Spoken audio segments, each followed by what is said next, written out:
Today's feature race, Black Sea dropping in class, the one to beat. He'll try to collect his first stateside win for trainer Chad Brown. Not one, not two, not three. How about 4 straight Eclipse Awards as the nation's outstanding jockey?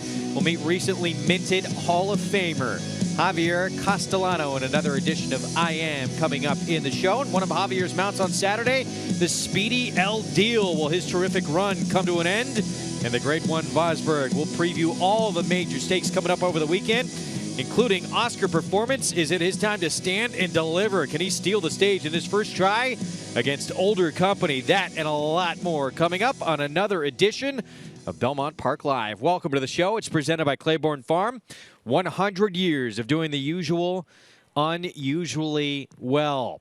Thanks for joining us here on this Friday afternoon, getting set for a huge weekend coming up. Get that handicapping done. We'll try and help you along the way for this Pick 4 coming up, which starts in just about 7 minutes. Beautiful weather on this Friday afternoon. It was a little windy on Thursday, but it is picture perfect this afternoon. Greg Wolf alongside New York Racing Association handicapper Andy Serling, former Met and Dodger catcher Paul LaDuca. We've got a couple of Chad Brown horses, both 8-5 morning line favorites in this Pick 4 sequence. Singles, or are we trying to beat them? No, I think he's a stronger one as the one in the 7th race. I actually prefer another horse and wonder even if he'll be favored in the 8th. Big day tomorrow. Today's a great card. This is a great late Pick 4. My one concern, you and I agree a lot. That's a big concern. We do. We agree a lot on this, and I'm with you, too, on that. I think the Chad Brown horse is a little vulnerable in the stakes race, where I think both of them are, to be honest with you. I think Taktif is the horse to beat in that race and might go off as your favorite. Carbon Data might be tough in there. You know, Baseline is going to be the second choice in there. But Andy's right. The start of this and the end, at the end, is a wide-open race. The last race today is a race people really need to get involved in, because that's a fun race. A lot of live horses in there. Yeah. Want to definitely be part of this Pick 4. We'll show you what these guys are doing in just a moment here. Track conditions for this Friday afternoon. Main track is fast. Turf course listed as firm. Mostly sunny, 68 degrees. And we're just about ready to roll here with this late Pick 4 sequence coming up. It begins with a New York bred entry-level allowance at 6 furlongs on the inner turf. Stretch out to a mile and a 16th, race 7. That 8th is our feature at a mile and a quarter, and we'll close things out in a wide-open New York bred maiden group, 1 mile on the grass. Play along from home or wherever you may be watching, or even if you're not watching. $100 sign-up bonus. Bet 100, you'll get 100 in your account. The promo code to take advantage of that is live. You can get signed up, started, and play with Naira Bets all across the country. Go to nairabets.com. Post-parade for our first leg of this Pick 4. We begin with Wicked Macho. Javier Castellano for Marcassi. Heavy favorite in this race when you look at multi-race bets. He's kind of his own worst enemy. Will he use his speed here? Uncle T-Bone, trained by Jeremiah Engelhardt. Manny Franco. 1 for 6 lifetime. Maybe a little unlucky. He's been running into some decent horses, too. Joel Rosario and Bruce Levine team up with Gehrig. Joel Rosario not riding today. John Velasquez riding this horse, actually. He needs some pace. Here comes Tommy. Long shot, Mike Leslie, John Morrison. You can maybe make a case for this horse off that race 3 back. Not a bad effort in running 3rd. 5 is Outrageous Bet, Angel Arroyo, and Gary Contessa. Can he win back-to-back? He was good last time. Uh-oh, these guys agree on a bomber here. Jamaica, who's at 10-1 right now. Nick Juarez, Nick Zito. Yeah, the race on the turf, this horse ran into a hot horse in New York Song. I think will be a lot better today. Has a couple races to go to, and I think it's going to like the 6 furlongs. Linda Rice trains Spiteful Kitten. Jose Ortiz aboard coming off a win. Beat a horse that won our second race today quite easily. Peak Performance, 24-1 for trainer Terry Pompey with Paco Lopez. Tough horse to read. Terry's very good at this move, especially sprinting on the turf, but the one sprint on the turf was not good.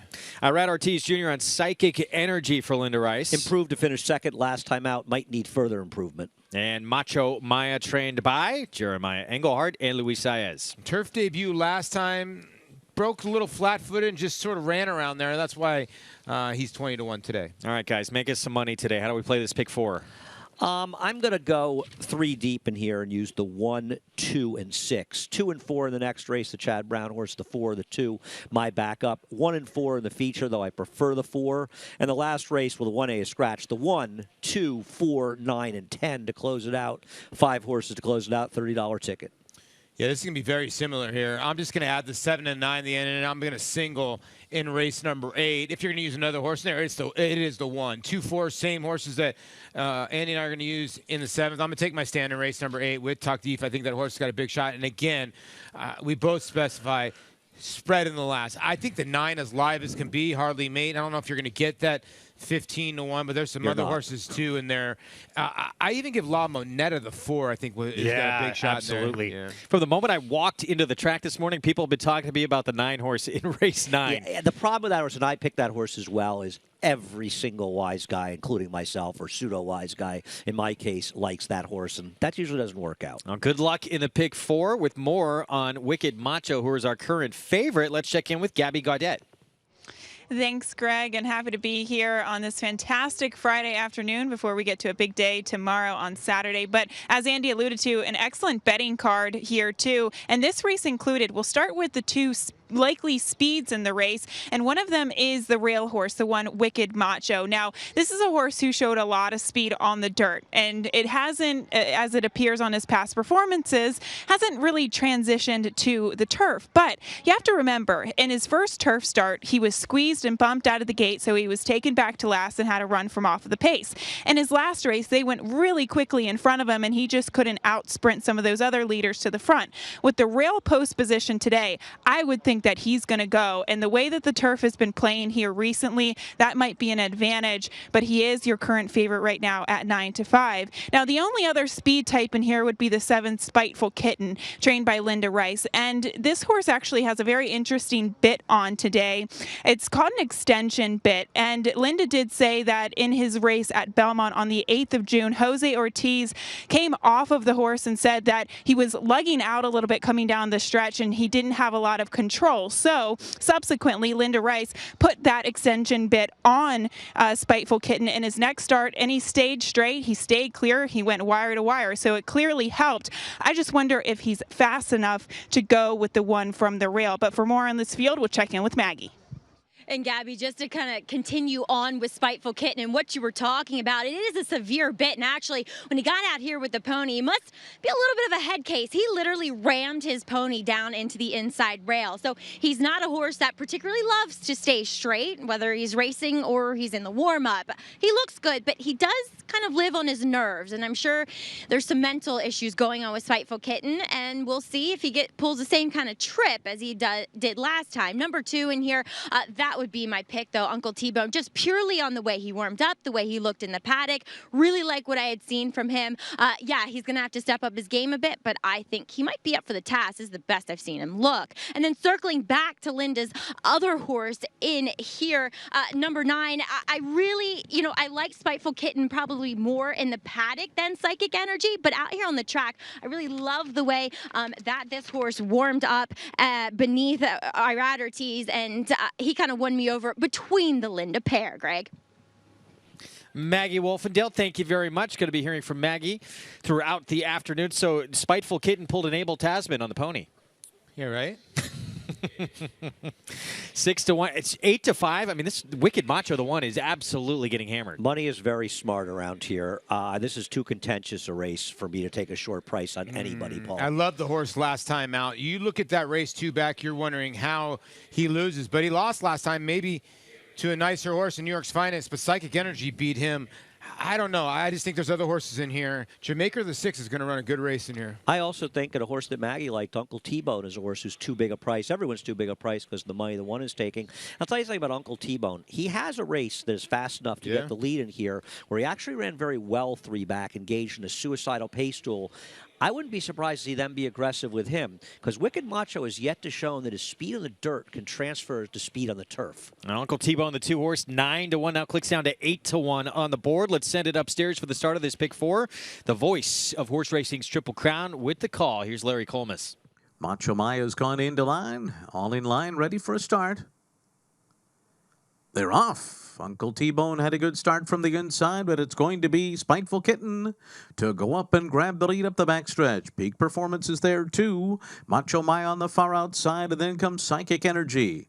Wicked Macho is down on the inside, racing 4 lengths off the lead, and now comes 1 off the rail outside of Uncle T-Bone, who's down toward the inside up the backstretch. And then it's Gehrig. Here comes Tommy, followed by Outrageous Bet and Jamaica. 22.71 quarter moving into the far turn. Spiteful Kitten the leader. On the outside, Peak Performance second. Macho Maya third to the outside of them. On the rail, it's Uncle T-Bone. Wicked Macho in between horses. Psychic Energy is going up on the far outside. In behind them is Here Comes Tommy along the inside, followed by Gehrig. And then it's Outrageous Bet in Jamaica. The half mile as they come for home is 45.75, and it is Spiteful Kitten with the rail in the lead. Here's Macho Maya, Psychic Energy, Uncle T-Bone to the inside, followed by Wicked Macho. Jamaica on the far outside is making up ground late. Spiteful Kitten, Macho Maya. Outside it is on the far outside Psychic Energy and also Jamaica. They're coming down to the line. Head bobbing finish. Either Psychic Energy or Spiteful Kitten. Jamaica and Macho Maya right behind them in 108.98. Now, we had a few of them there at the wire. The 6-horse Jamaica was running a huge effort. Yeah, I mean, obviously, Paul and I feel like we should have cashed a bet. If Jamaica hadn't stumbled at the start, he clearly would have won this race, but it's not the way it worked out. I don't even know who got the bob here. Was it the 7 or the 9? I need the belief from you, Andy, because I was telling Andy, you know what, the 6 has still got a shot, and you're like, no, he's too far back. Then you finally looked at me and said, uh-oh, we have a little bit of a shot here. You know what? It's a bob between the 7 and the 9. First glance, if I had to gamble right now, I'd gamble the 7 got the bob. The 9 was so giant on the outside, the 10 sticking in there. But I think the 7 gets the bob back as we're going to go to a tight look here. As you can see now, the wire's going to come up here pretty quickly. See the 6 starting to show up late. I'm wondering if he even runs third in this spot because the 10's in the middle, but it's 9 now. But watch the 7 on the bob back right there. The 7 wins the race, boys. Don't know from that angle myself. Wouldn't try to even call it. I will say this, in years of working with Paul LaDuca, he's got the best eyes for this in the business. I don't know what that angle means. It was too close for me to make a call. And but you can see the 6 bobbled, stumbled, bounced into the horse outside of him. Clean break, the 6 wins. It's obvious. Tough break there, certainly out of the gate from Jamaica, who ran huge, but we're still waiting to see who won this race. Photo finish between the 7 and the 9. Let's try to watch this real angle and watch. The 2 is also unlucky in here, and it shows why you need to be aggressive. Uncle T-Bone, because of not aggressive ride, ends up sort of that difficult spot behind horses on the rail. And it's tough to rally inside with horses like that. Here we see the actual finish. We'll see what happens. The 7 probably won, but it's hard to know. It's 7 right here, then it's 9, right? Then it's 7, 9. Now watch the bob back. 7 gets the bob of all bobs and wins the race. 7 wins, yep. So 7-1 certainly looks like it on Spiteful Kitten. Linda Rice won 2. Wow, the 10 hung in there, too, in the middle for a while. You know, I know the 6 ran giant. The 10 from that outside slot was wide most of the way and was trying and just could not get by Luis Saez and Jeremiah Englehart.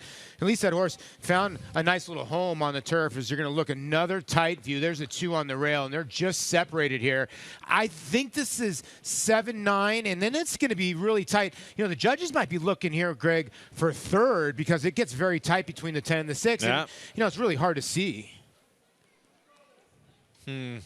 Be inclined to say the 10 held on for third. We'll see, though. We'll make it official in a moment. Let's go to Maggie Wolfendale. And guys, I was with Irad Ortiz, and he said he won. And it's actually turns out, Jose, you got the money here. This is a horse that has a very special kind of bit on, and you suggested this bit to Linda. Yeah, I mean, with the other bit, he get out really bad, and with this thing, he run straight last time in Saratoga. So we keep it on him, and it's working, so we're going to leave him alone. He also has found a new dimension. He has some speed, that's for sure. Yeah, he's very quick out of the gate, and I just let it go, put my hand down, let him relax. When he get to the front, he relax very well. And when they come to him, he like to fight. All right, well, it's a good battle down to the wire between you and your brother. Wouldn't have it any other way, right? Thank you. Congrats, Jose. Greg, back to you. Maggie, thank you. Jose just returned yesterday after about a week off with a sore knee from a spill. By the way, we have a dead heat for third in the race. 7, 9, and then the 6 and 10. Dead heat. Wow. And there's how close it was for the win, by the way. A true nose. It's really crazy, right? The 9 was in front, like what? 3 to 4 yards before that, and it would have been 9-7, 10-6. Another yard farther, it's a dead heat for third. And it's really hard to really judge. And there's a show photo of the dead heat between the 10 and the 6. And it wasn't until that last jump right before the wire that the 9 ever got in front. Yep. But it was that final jump, and then, boom, just at the wire, the 7. Bob of the Wire gets it done. Timing's everything. Spiteful Kitten, Avanti Stable, Linda Rice, Jose Ortiz, and a Son of Kitten's Joy starts off the late pick 4. We're going to take a break. Takaful in action in Grade 1 company this weekend. We'll preview it next. Mastery retired undefeated, winning his 4 starts by a combined 20 lengths. A 6-figure September sale purchase, he won impressively in his 2-year-old debut at Santa Anita. From there, he captured the Grade 3 Bob Hope Stakes and completed his juvenile campaign with a dominant performance in the Grade 1 Los Alamitos Futurity. At 3, the top-rated son of Candy Ride sizzled in the San Felipe, running a 105 buyer and winning by open lengths. Mastery, new for 2018 at Claiborne Farm.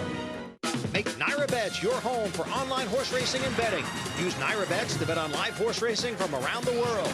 Bet from anywhere, anytime using your computer or mobile device. Earn valuable reward points on bets. Play in our exclusive promotions and earn cash rebates. Sign up at NyraBets.com and start earning your sign-up bonus today. NyraBets, racing's best play. Use promo code LIVE to get a $100 new member sign-up bonus on NyraBets.com.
Back on Belmont Park Live. Good to be with you. Our late pick 4 underway and a thrilling finish here. A photo goes to Spiteful Kitten by a nose. Return $16.20. Let's get it downstairs to Gabby Gaudet. Thanks very much, Greg. And here with winning trainer Linda Rice. And we were kind of talking about the aggressive bit that is on this horse. And you said prior to the race, Linda, that you had that conversation with Jose Ortiz. Do you think that this has just made all the difference for him? Yes, in the spring, this horse has always been a little hard to handle, and earlier in the spring, he was very difficult in his first start back, so we changed bits on him, and he ran very well at Saratoga with this bit, obviously ran well again today. I wasn't sure how if he would like this course as well as Saratoga, but I was really happy with his performance. He dug in hard. Well, also in his past 2 starts this year, he's kind of showed improved speed. Do you think that that's helped him in the afternoon as well? Yes, I think that looks like it's going to be his style for now. I mean, maybe as he gets older, he'll learn to be a come-from-behind sprinter, but right now he wants the front end. And obviously, Jose Ortiz, extremely talented rider, but how important is it to have that kind of relationship with a rider where you can have that conversation after the race and maybe change tactics or equipment going forward? Yeah, Jose's won a lot of races for me. He's just a top-notch top rider. He's been riding for me since he was an apprentice. I introduced him to his wife, my niece, so, we have a long relationship, and that's very helpful as well. Well done on all facets there. Congratulations, Linda. Thank you. All right, back to you, Greg. Realize he owed Linda that much. Wow. So Linda's a matchmaker, too, not just a does it all. trainer, a matchmaker as well. His wife, Taylor, does an amazing job. I got to meet both of them at the golf course at Keeneland, and big part of his success. New York Racing Association, the leader in providing Spanish language content. It's all on the Nyra Now app. Here's Luis Grandison with a call of Takaful from earlier this year. 5 o 6 cuerpos, está galopando, está full con José Ortiz, mantiene 7 largos, segundo va entrando Paternity Reconnection, entra segundo, gana fácil, está full con José Ortiz, segundo Paternity Reconnection, tercero está arribando Hard Skimble, de cuarto está finalizando Royal Hassel. He's run 2 lights-out performances, second then to Practical Joke in the Allen Jerkins. What do you think for Saturday? I don't see why he can't be a player in this race. He's very fast. He's got to deal with El Deal, but he's obviously a talented horse who's never run badly sprinting. He's a tough horse to read, right? He's an all-or-nothing horse. He's obviously got a ton of talent. I mean, he's so fast. He's almost got runoff speed. He's been tough to handle in the morning. It seems like he's getting better and better with age now at age 3 and a little bit better. He's worked well here at Belmont, but that's the key. You know, he runs so well at Saratoga, but you look at his one Belmont race, he ran off the screen. He's going to put a lot of pressure on El Deal. Going to be a fantastic race, one of which you will see on a loaded card on the show tomorrow here on Belmont Park Live with more on this horse who has been a handful to train. Let's go to Maggie.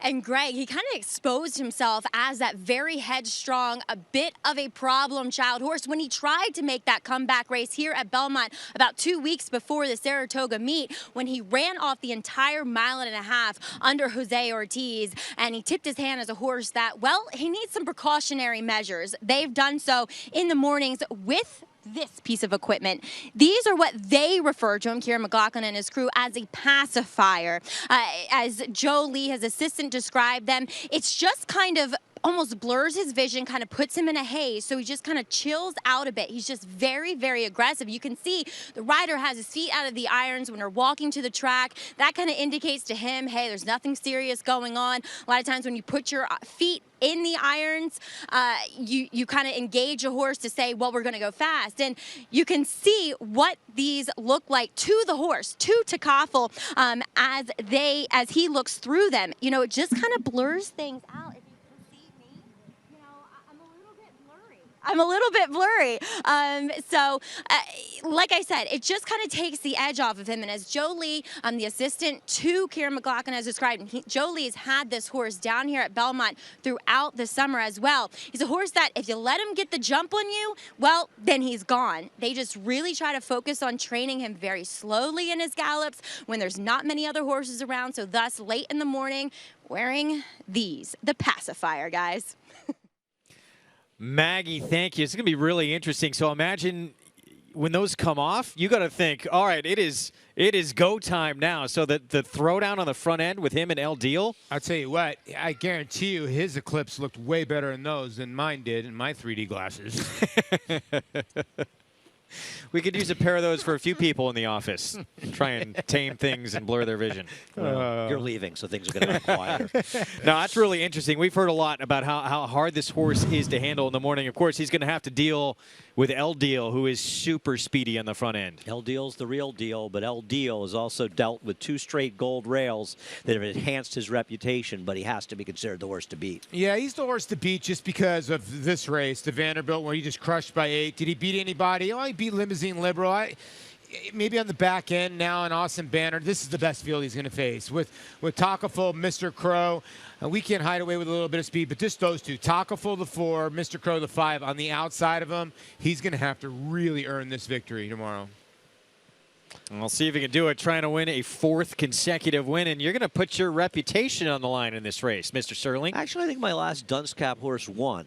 Was that Linda Rice horse that had no chance, that was bet off the board, broke through the gate, and still won the race. But I have to bet against El Deal. Horses that are short prices, that are, as you pointed out accurately, figure to face much more pressure. Green Grotto's outside of them, but also Takafel, who you can't take a hold of Takafel. And Kieran McLaughlin said it. You get in his way, he'll never run his race. So they're going to let him roll. And here, we'll see if he can deal with him. But for me, a horse that's going to be favored off of 2 big wins on gold rails, one at Monmouth, one at Saratoga, is vulnerable. I'll happily wear the Dunce Cap if El Deal wins the Vosburg tomorrow.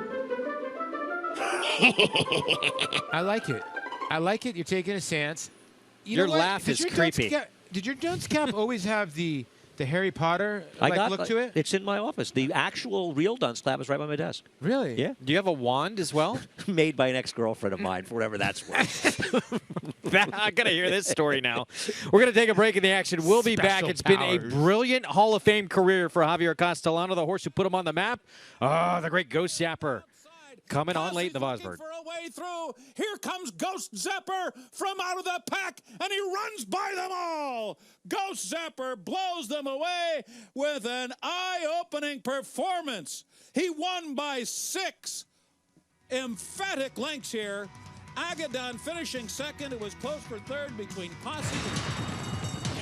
Change the way you watch racing forever with the new Naira Now app. Live racing in English or Spanish from a variety of camera angles, race replays, talking horses, race analysis, and a multitude of on-demand content, all in high definition. Naira Now is available on many platforms, including iOS, Android, Roku, Apple TV, Amazon Fire, and more coming soon. Download Naira Now today, free in the App Store, and start watching the best racing like never before.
Back on Belmont Park Live on MSG Plus, getting set for race 7 coming up. If you're a Naira Bets customer, keep in mind this coming up. Hit a trifecta at Laurel Park today. You'll split 500,000 Naira Bets points. This Laurel Park 500-point promotion. 500,000-point promotion. Available every Friday in September. And again, all you need to do, hit a trifecta in any race at Laurel Park today. Go to Naira Bets for all the promotions going on this month. Naira Bets Racing's best play. Race 7, mile and a 16th on the turf, 40,000 claiming race. For non-winners of 2 Lifetime and Carbon Data, drop down in class for Chad Brown in 3 to 5. 3 to 5 a little short on a horse I picked on top. But the reality with Carbon Data is he's been running against considerably better horses than these horses. And in his last race, he ran in a race that the pace absolutely fell apart. And he actually made the first move after being close to the pace. And it was a much better performance than it looks. He shouldn't be 3 to 5, but he is way the horse to beat. No, he's way the horse to beat. And the reason why, I think he wants to go longer, but they're just not going to write 49-2s going a mile and a quarter. He beat Rocketry. I mean, I know Rocketry disappointed in a stage. Rocketry would be 1 to 20 in this spot.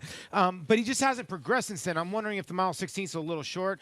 But I think by default and maybe by talent, he is by far the horse to beat. Maybe you can get by him today, or it might be a little short, but I don't know, man, at 4 to 5. I took a little bit of a shot because I thought Baseline, the 2, has a look in here, and I think the only one that can beat him. I'm with you. I think Baseline is the other horse you want to use, and he's the other horse that I did use in here. Brad Koch does great work off the claim. We showed last week he beat us with a horse that made little sense when we ran 2nd, 3rd, and 4th, and you like Mr. Buff, who got beat in the nose. And Baseline is not a dirt horse. The fact that he ran as well as he did in the dirt off the claim is a feather in Brad's cap. With him, though, and I'm not sure that this was Carbon Data. I think he's fine a mile and 16th. But this one, are you confident a mile and 16th is not a little too far for him? No, I'm okay, and you make a great point. I love that he succeeded around the 2 turns. No, I don't care about the mud or whatever. It just showed me, okay, he could handle a 1.125 under Brad's care. Now back on his preferred surface. He's never gone long on the turf. That's why I thought the 2 was a little bit of a wild card horse in here. How's Carbon Data and the rest of this field look up close? Time for our Paddock Report, brought to you by Shadwell Farm, building speed for the future. Hi, Gabby. Thanks, Greg. And we'll start off with your current heavy favorite in the number 4, Carbon Data. And I can agree with you guys. He is definitely the horse to beat in here, comparable to his foes today. But he also, I think, seems a bit untrustworthy. And I thought Paul brought up a good point that he might be a horse that wants a little bit longer, too, where he can sit just off the pace, say, going a distance of 1.25 miles. And he just hasn't really been able to do that at shorter distances. But he's getting the class relief. He could win this race, but you don't need me to tell you that a 4 to 5 shot here can win. So we'll look at some alternatives, and one of them is the 2 Baseline. Looking at him, guys, I really think that he can get the distance. He even proved last time out he could go 9 furlongs on the main track, and today I think he's got a turf look to him, and I definitely think he's got a turf distance look to him. So I don't mind him in this spot whatsoever. But the horse who really stood out to me in the paddock today was the 9, Joe's Bold Cat. He's just really on his toes once they put the saddle on him and kind of walked him around the ring here. Really picked up his energy levels, and I like to see that. He looks great. He's dappled. He's in good flesh, and he's also getting a class relief. The last time he did that was against $40,000 claimers, and he tried to close into a wire-to-wire winner. So, guys, other than the 4 and the 2, I think the 9 in here, Joe's Bold Cat, has a big shot. All right, Gabby, thank you. 7-1 currently, and that Son of Courageous Cat. As we now look at Passport to Chaos, here's the 5. Nick Juarez, Jason Service coming in from Monmouth. He lost to a worse Thirsty Actor that came back to win at Saratoga in a subsequent start. The thing for me, though, is the Thirsty Actor was much better than him, even though he only beat him in nose. And when Thirsty Actor won at Saratoga, he beat a lesser field with a perfect trip right up the rail, angling out in the stretch. So to me, while he's not impossible, and he was my 3rd choice in here, I just think it sort of sums up why Carbon Data is such a big favorite. When horses like this are some of his cheap competition, he is supposed to win. Yeah, he's supposed to win that race, and they put the blinkers on. They've been tinkering with a little bit of everything, and you go back, I always go back to the old adage. When you have a trainer like Jason Service who wins races at a 30% clip, and it takes time and time and time again to get through a condition, it starts to worry you after a while. 5 seconds and thirds and 10 starts and a lot of narrow defeats, not good signs. Meanwhile, here's a look back to the 9, who Gabby was last talking about, Joe's Bold Cat, Joe Bravo, Rick Violet, just missed by a neck. Couple starts back at this condition. Yeah, I mean, his race 2 back gives him a chance if Carbon Data doesn't run his race, and Carbon Data might not run. And this race makes him a player if the favorite doesn't show. And to be fair, in his last race, he broke a step slow. And when you break a step slow, it takes you out of position. And his rider just wrangled him out of the race after that, and he lost all chance. He's a horse who, when he runs his better races, he's at least a little bit forwardly placed. Yeah, this is a good race. You can see on the grind. You know, the one thing about Joe's Bold Cat that I'll give him, if you look at his races from outside slots, 8 out of 11, second. 12 of 12, he won. 9 of 10, second. He looks like he wants to be outside of horses. He doesn't even want to be covered up. So maybe the 9 hole is what he wants. Well, we will see shortly. Call to post, Sam the Bugler. We'll kick things off with Baseline here in a moment. There he is, son of Bellamy Road for Brad Cox and Luis Saez. Yeah, Brad Cox, dangerous on this move, about 43% from going dirt to turf. The big favorite, Carbon Data for Chad Brown, Javier Castellano aboard. And the one to beat, and this is horse is dropping in class, been facing much better here, and Castellano looking for another. Jason Service trains Passport to Chaos with Nick Juarez. Has lost 3 straight races and under 2-1, 2 of them by a nose. Not a good sign. High Brazil, the 7, off the claim for Gary Siaka, and Luis Reyes rides. An ambitious start move off the claim, first time in the grass, would blow up the pick 6. We're going to have speed for sure with River Knight, the 8 for Edmund Pringle. Yeah, this horse will be in front for a little while, but the 1 for 34 and the 0 for 21 the last 2 years should worry you. And a couple interesting horses on the outside. Here's Joe's Bold Cat, Joe Bravo, Rick Violet. If he breaks out of the gate, he can get position in here, and he's certainly not impossible, at least for a piece. And Mark Casse trains the 10, Son of Oahu, with John Velasquez aboard. You know, in really good form is this gelding. Last 2 races okay, and the 2 Belmont races, the 4 Belmont races, 2 races have been good. Approaching the 5-minute mark to post for race 7. Does Carbon Data have the answers? We're going to find out. Short price favorite, 4-5, in back-to-back races where Chad Brown has the 1 to beat. Shadwell Farm, home to world-class stallions, presents 2 young stars. Mo Heyman, undefeated 2-year-old, multiple graded stakes winner at 2 and 3. A dazzling son of Tappet, winner of his first 5 career starts, 4 in graded stakes. Grade 1 winner, Tamarcuz, winner of the Breeders' Cup Dirt Mile. This son of Speightstown was a top international miler that earned over $1.8 million. Shadwell Farm, building speed for the future.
I actually have my uncles there too. I spoke yesterday with my uncle and my grandma, and they're okay. I mean, right now it's like really rough, the situation over there. When they need help, they should get help, because we never know what's gonna happen, and life keeps on going. We never know if we're gonna be the ones in a long time that are gonna be the ones in problem, and those people that we didn't help at the beginning are the people that are gonna help us at the end. Well, Puerto Rico absolutely needs your help right now. They got hit by Irma first, left 1 million without power, then Hurricane Maria. It was basically as if a 50-mile-wide tornado made a direct hit on that island. That's how you can help with all these different charities right there. Equines need your help as well, but Catholic Relief Services, UNICEF, United for Puerto Rico, Hispanic Federation, and then equine-related charities there, the Caribbean Thoroughbred Aftercare. You can find their page on Facebook, and AAEP Disaster Relief Fund. Do what you can. Help out. Great, great time of need for everyone in that area.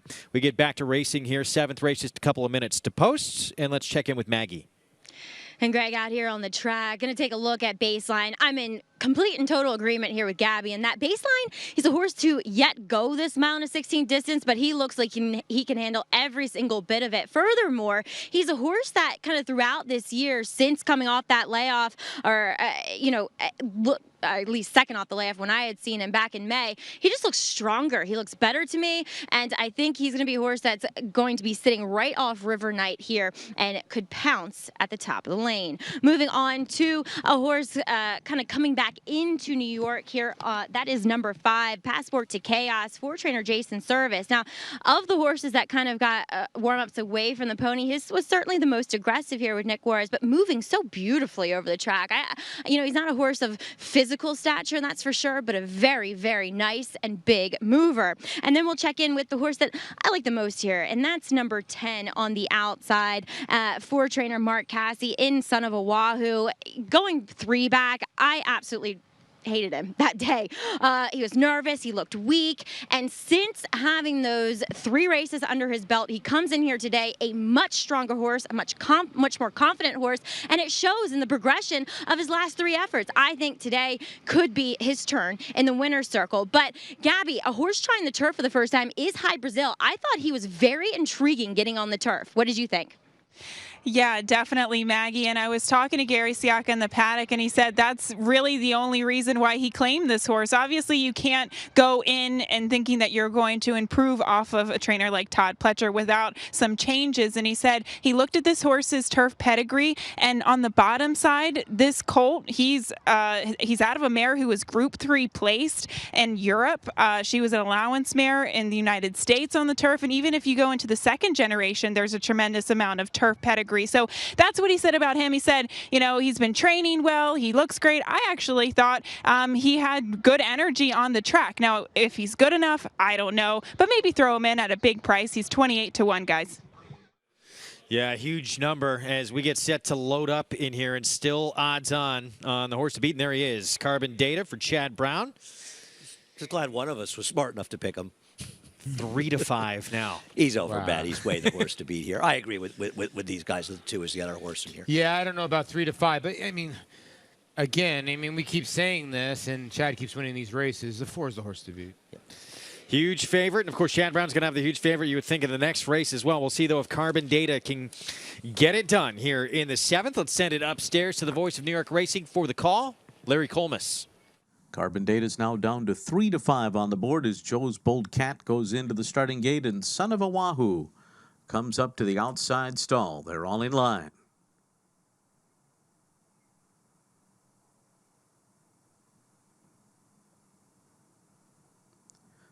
They're off. And it is Baseline on the inside who comes out running. River Knight is alongside in second. Carbon Data tucks in behind them with High Brazil to the outside. Joe's Bold Cat is 5th. And then it's Passport to Chaos and Son of a Wahoo 3 deep up the backstretch. The leader is Baseline. Luis Saez and Baseline lead the way a half a length on River Knight. Break of another 2 back to Carbon Data. Joe's Bold Cat goes up on the outside 4th. In behind them, High Brazil, Passport to Chaos, and Son of a Wahoo is 6.5 lengths off the lead after an opening quarter mile in 23.43 seconds. Baseline 3/4 of a length. River Knight on the outside 2nd. 2 lengths to Carbon Data, who's 3rd inside of Joe's Bold Cat. In behind them, High Brazil, Passport to Chaos, and a 3 wide Son of a Wahoo. 6 lengths from top to bottom, behind Baseline, who ran 46.62 for the half, so that second quarter a pretty quick one. As they make their way around the far turn, River Knight continues to press from the outside, edges closer now. 2.5 lengths back to Joe's Bold Cat on the outside of the favorite. Carbon Data, who's down at the rail, still 2.5 lengths to make up. Son of a Wahoo, High Brazil, and Passport to Chaos lined up behind them. It is Baseline in front, all the way so far, 3/4, 110.32. River Knight on the outside, 2nd. And they're into the stretch, Baseline and River Knight. Carbon Data behind them is 3rd. And on the far outside, it's Joe's Bold Cat. Coming into the final furlong, Baseline in front. On the outside, River Knight. Trying to stick with Baseline, who's got it close to home. It's going to be Baseline to do it over River Knight. And then a photo, Joe's Bold Cat on the line with Passport to Chaos and Carbon Data in 139.76. Baseline gets to the front. River Knight, we all thought would go to the front, does not get there and just gate to wire win. Well, his rider, the rider of the 8, is allergic to the lead, and the pace was honest. But on this turf course, those are very tepid fractions in reality. But Baseline improved dramatically for Brad Cox, and as we pointed out, was the biggest threat to the favorite. The favorite appears to have run badly here. Getting caught chasing behind on the inside, never being get out, is a tougher trip than people realized. But the winner got it done. Yeah, the winner did get it done. How about the 8? Just sort of pressing the whole way. You're sort of thinking that he's going to go away, and he really never did at all. What a good move by Luis Saez to go to the front end here and just say, you know what, I'll take the initiative then if you don't want to, and I'm going to win this race. And 139 and change pretty fast. Just makes that beat in the pick 4 even more painful. Jamaica. Yeah, that's tough to get over. That was a great pick. Luis Saez, though, let's give him some credit here for getting the jump, going to the front here, out-quicking the 8 to the lead here, and just able to hang on. I agree. Terrific ride by him. And you have to think Brad Cox, who's a very, very good trainer, but also very smart, probably knows what's going on here, knew he had a horse at that speed, and thought there was a chance the 8, the rider wouldn't be aggressive, and they seized control. Crafty ride. Well done, Luis Saez and Brad Cox. Let's go to Maggie. And here out in the turf course with Luis Saez. And Louis, I mean, just a great ride. You were decisive out of the gate. You took advantage of your inside post. No, that was not my plan. My plan was, breaking and follow the A. He was the speed in the race, but, the road was way out. So I tried to get good position. So I moved a little bit. And when I realized I was in the lead, so I said, you know what, let's take it. And he keep going. He run huge. And a horse you rode last time in an off-the-turf event for Brad Cox, first off the claim. I mean, this is a horse that you had to feel fairly confident going in back on the turf. Yeah, pretty confident. Last time in Saratoga, I think he should have won, but somebody get a little bit moved too early, so, they cost me a little the race. And today he was alone there, so he was perfect. And Brad Cox, the guy you ride for a lot, how confident are you on his horses? I mean, he's a guy that wins at a high percentage. Oh yeah, he's a pretty good guy. I love to ride for him and everybody, but he's pretty nice guy. All right, Louis, well, congratulations and good luck tomorrow on big day. Yeah, for sure. Thank you so much. All right, Craig. Maggie, thanks. Well done. So that was not the plan immediately, but things worked out and took advantage of how the race kind of unfolded. Yeah, I mean, listen, you could argue the 8 will say, well, I finished second at 40-1, so I got the best I could have. You do wonder if they'd been more aggressive with the 8, how the race would have played out. True. But give some credit to Luis Saez. The 8 didn't want the lead, and that's a slow pace considering how firm this turf course has gotten. Well done. Gets the victory. We're going to take a break in the action. What a year. Well, what a career it's been for Javier Castellano, but newly minted in the Hall of Fame. We'll hear more about Javier's rise when we come back. Undefeated in sprint competition, Eclipse champion Run Happy captured 3 Grade 1 victories and set blistering speed records at both Keeneland and Saratoga. In the Breeders' Cup Sprint, he dominated the world's fastest runners, going 6 furlongs in a record-breaking 108 and change. The only horse nominated for 3 Eclipse Awards, Run Happy was crowned champion male sprinter, all the while racing 100% drug-free. Champion, millionaire, record breaker, Run Happy, standing at Claiborne Farm.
There's Baseline and Luis Saez. He will have a big day tomorrow. Be on Choke in the Pilgrim. And also be riding in the Beldame as well, and Bombshell. So best of luck to him on a sensational Saturday of action. But Baseline gets the job done here, jumping out to the front, taking advantage of the situation, and going gate to wire for the win. Yeah, congratulations to the son of Bellamy Road out of the Great Above Mare, Madonna. No, not Madonna. Rockford Peach. I think she's a sprinter that used to race around here. Yeah, all your League of Their Own fans. A great movie as well, but good mare too. But you're right, Luis Saez, good ride. Yep. Well done. Well, favorite beat, Javier Castellano on board, a short price favorite. That doesn't happen too often, getting beat. Of course, this was one of the big wins in his coming out party of his career. Ghost Sapper in the Vosburg. He came to the U.S. in 1997. He was destined to be a jockey. What else would it be? His late father, his uncle, his brother, all jockeys as well. And it wasn't too long after he came here, he made an immediate impact. Here's another edition of I Am with Javier Castellano. I'm Javier Castellano. Roses apart, cloud computing. So it is Javier Castellano getting the Preakness. I'm a jockey.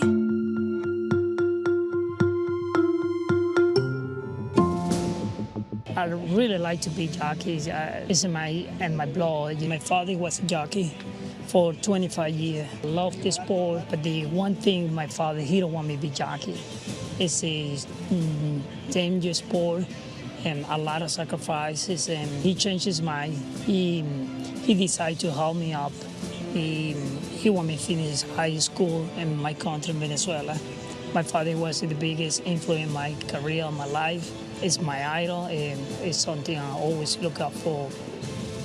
One of my biggest wins in my career could be Ghost Sapper, 2004. He won the British Cup Classic. And Ghost Sapper is pulling away impressively. And a pumped up Javier Castellano. They have soundly defeated Roses in May. This was a no doubt about it winner. He put me in the map. He put me basically another level. Very successful, win 4 Cliss Awards back-to-back. I think it's pretty amazing. 5 travel in Saratoga. I think it's pretty great achievement in my career. And here on the far outside comes Keen Ice with a light red. American Pharaoh put away Frosted. He has to deal with Keen Ice. Keen Ice has got him. Keen Ice has won the Travers over American Pharaoh in a dramatic upset. I always looking for target in my life, always looking for goal, and I've been very lucky, fortunate, to ride the best horse in the country, a lot of support, the biggest trainer in the country, the biggest owners and the racing. And I've been very fortunate, you know. I've been working hard for many years for try to enjoy this moment right now. To be inducted to the Hall of Fame, I mean, it's great. I mean, it's something any athlete and any sport is looking for that big level, you know. Thought, you know, and soon or later it's gonna come, but I didn't expect it that quick.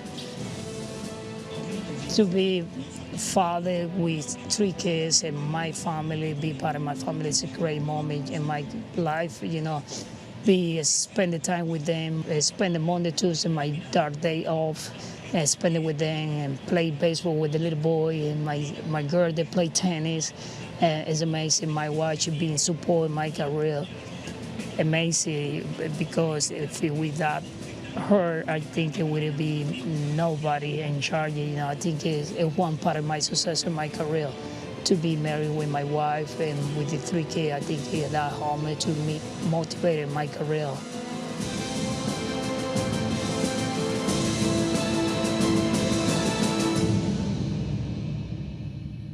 He is a tremendous talent and joins Jerry Bailey as the only rider in the history of this game to win 4 straight Eclipse Awards as Outstanding Rider. And well-deserved. I mean, he's just been terrific, especially over the last half of this decade or so. He's been a good rider, but really stepped his game up. And loaded on Saturday. You'll see all these races here on the show tomorrow. Have El Deal in the Vosburg, Voting Control in the Pilgrim, asking for money in the Beldame, and Money Multiplier. I'll try and win that race for the first time for Chad Brown. It's going to be fun to watch. We hope you join us. Speaking A money multiplier, one of the many mounts, yes, for Javier Castellano. That'll be a first in the Joe Hurst Turf Classic for Javi. Can he get it done? We'll preview that race when we come back on Belmont Park Live. Kentucky Derby winner Orb has emerged as one of the nation's most promising young stallions. The leading freshman sale sire of weanlings, yearlings, and 2-year-olds, his first runners are off to a fast start. His debut winners have dazzled on the track, scoring on both dirt and turf. In the sales rep, his yearlings continue to command top prices, including the $1 million co-sale topper at Saratoga. Outstanding value, outstanding results, or standing at Claiborne Farm.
Hi, my name is Javier Castellano. You watch Belmont Park Live.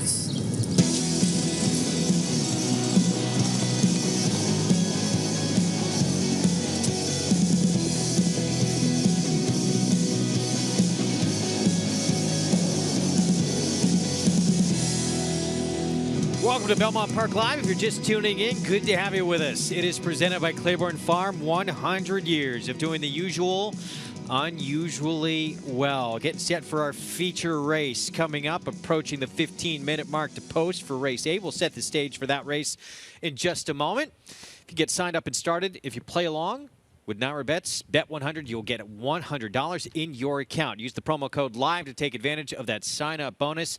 You can play with Naira Bets all across the country. Go to nairabets.com, get signed up and started. 8th race is what we have next for you.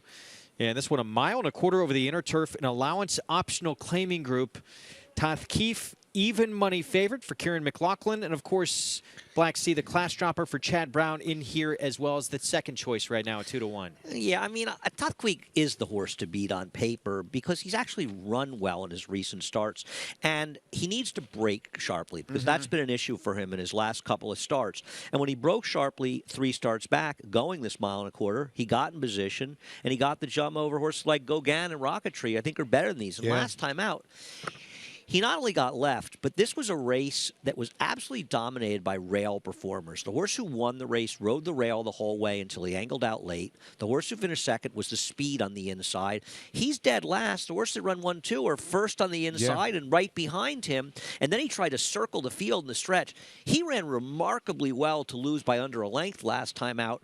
The key is the break. If he breaks sharply today, he'll be forwardly positioned, and he's a very likely winner. If he doesn't break sharply, that could cost him the win. Yeah, because you just can't do this going 1.25 miles. It was a giant effort. He lost a little momentum there. He's leaning in because he's a little bit tired, but he's also still motoring. If he wasn't maybe brushing that other horse, he might have been even closer. It was a giant race from that position. And you're right, 3 back. He broke sharply in an 8-horse field. He was able to rate. And if you look into this race besides the 3, I mean, the 3's okay fast, Roman Approval. He might be the fastest horse, Takif, early if he gets out of the gate. Well, I think Roman Approval will be in front of Yeah. him, but I also think he'll run him down. I don't think it'll be a problem. And I think that the Widener in general has been playing much more towards speed than the inner turf course, and this race is on the inner turf course. And the thing is, the one Black Sea, who's the other horse in here, and it can win for Chad Brown. Chad Brown's had this horse 3 times in the country, and he hasn't gotten it done. These are the kind of horse with Chad Brown that are good bet against in general at short prices. And he's the kind of turf horse that looks on paper like he's better than he is. Because the nature of turf racing, especially races that have sort of moderate paces, is the fields run in bunches. And so it's very hard to lose by big distances like happens in dirt races. So horses will be also rans that lost by 2-3 lengths that really did no running. And it'll look on paper like they ran well, but in actuality, they did very little running. And I think that's the case with Black Sea. I'm with you on Black Sea. You know, they gelded this horse right after his North American debut, which is confusing a little bit considering he had been Group 2 and Group 3 placed. And, you know, I say this all the time. Guys like Chad Brown, Bob Baffert, the best in the business, Todd Pletcher, when they're running 5th to 7, 4th to 7, 5th to 10, and they're just sort of running around there, and they're not really moving up. Now, this horse is dropping, but dropping into a pretty tough little group here. You could even argue that the 6 has got a good enough races as the 1. More on the favorite and the rest of this group. Let's go to Gabby with the Paddock Report, brought to you by Shadwell Farm, building speed for the future. Thanks, Greg. And as you mentioned, we'll check in with the 4 Takif, who is your current heavy favorite. And I think rightly so. You guys are mentioning the trip that he comes out of last time out. Not only was it a slow pace, but he was pretty much wide the entire running of it as well. Now, he's a horse that can be tactical for sure, especially at this distance. But I was talking to Kieran McLaughlin here in the paddock, and he did say that he hopes that he can have a target today because he thinks that he just does better when he has a target in front of him. And he might be able to get that with the 3 Roman Approval. I do think Roman Approval is faster than he is early, so hopefully that does work out here with Kendrick Carmouche back in the saddle, just stalking off the speed. But he looks great. He physically and on paper, this is surely the horse to beat. As we'll go to the inside of the 1 Black Sea, he draws the rail, and he's just been okay, I guess. And I think a lot of people are going to be looking at him as an alternative, but the fact of the matter is he's only won 1 turf race in 10 career starts, whereas overseas he actually dominated on the synthetic surfaces. So I don't know. He looks great. He's fit for Chad, and maybe he is an alternative. But I don't mind the looks of the 2 Chiropractor, and I've kind of had a love-hate relationship with this horse throughout his career because, yes, he is a Grade 1 winner. He won the Grade 1 Hollywood Derby, but he has been doing nothing ever since. We thought that maybe he would be waking up a bit after his performance at Delaware 2 starts back because it was okay, but he came back subsequently with a poor performance. Maybe it's because he doesn't like any cut in the ground, and he is not getting that today as he's a big, good-looking horse. Maybe he'll improve on a very firm surface here today, guys, but he's going to hope for that pace to come back to him for sure. All right, Gabby, thank you. Meanwhile, we'll take a look here at Roman Approval. Last time out, set the pace at Saratoga at 1 mile 3/8 and weakened late. He's got one way to go, this horse, to go to the front. He didn't run that badly last time. I still think the Soluble ran a better race than he did, especially considering how much the horses were playing towards speed late in the field. Oh, this is at Saratoga. You see Soluble. He's steadying inside the winner, Call Provision, who, by the way, ran a very good second, beating a nose behind Get Jets in the stake the other day. My biggest problem with Roman Approval, and I don't mean this as a criticism of his current trainer or even Dave Canizzo out of before, they claimed this horse from Mike Maker. Keeping horses that were in good form for Mike Maker on the turf going after they've been claimed is not an easy thing to do. I think he improved for Mike, and I wonder if he continues to move forward. Yeah, I think Roman Approval is on the backside.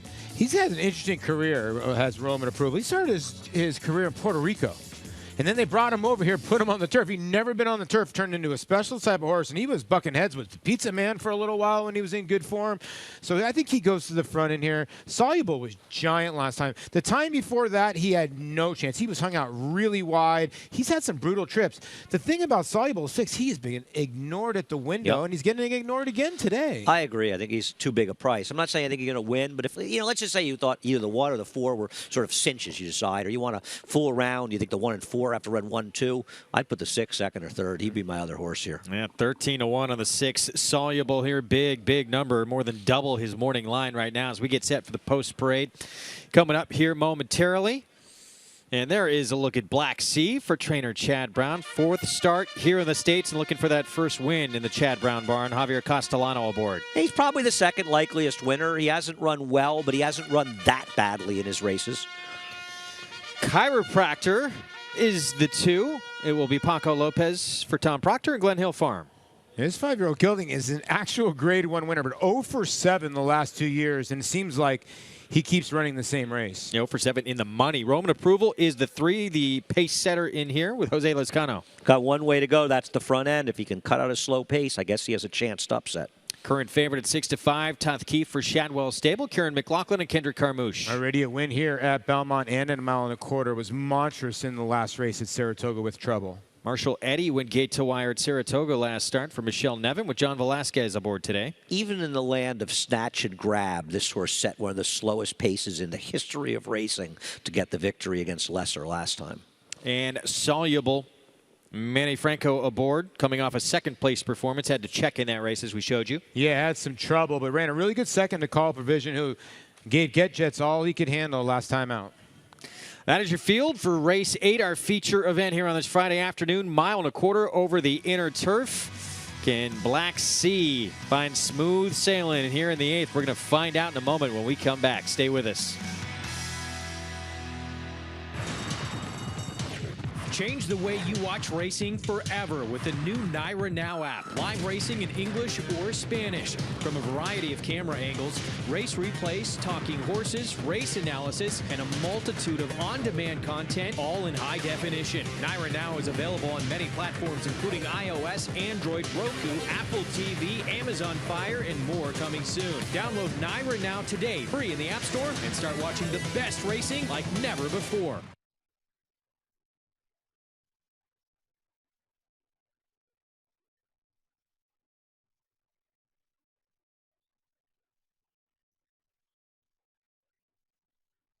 Claiborne Farm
We're back on Belmont Park Live on MSG Plus. Thanks for spending part of your Friday afternoon with us. Featured 8th race coming up shortly. Our show brought to you in part by champion sprinter Run Happy. Won at 6 different racetracks in his career. Scored on all weather, dirt, surfaces labeled fast, sloppy, muddy. You could do it all while racing 100% drug-free. Undefeated in sprint competition. Set the stakes record in the King's Bishop and the track record at Keeneland in that 2015 Breeders' Cup Sprint. Now part of that outstanding stallion roster at Claiborne Farm. What a sprinter. He really was. I mean, he won a couple races in some dire positions where he lost irons, got left. He was some kind of racehorse. Well, our 8th race here coming up in just a few moments. And with more Unsoluble, let's go to Gabby Gaudet.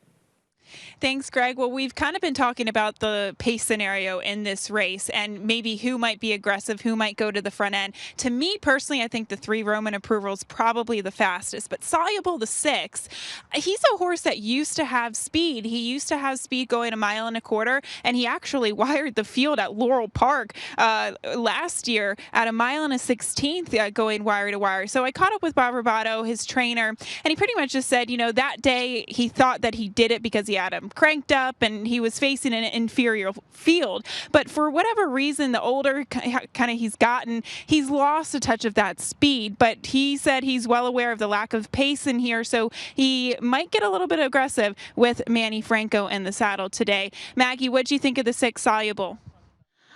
Gabby, it's not as if he got the typical, warm-up you see from a horse that they're trying to get to show some speed. Manny Franco stayed with the pony, with Soluble the entire time, and he's got his feet kicked out of the iron. So he's just trying to really kind of keep him calm here.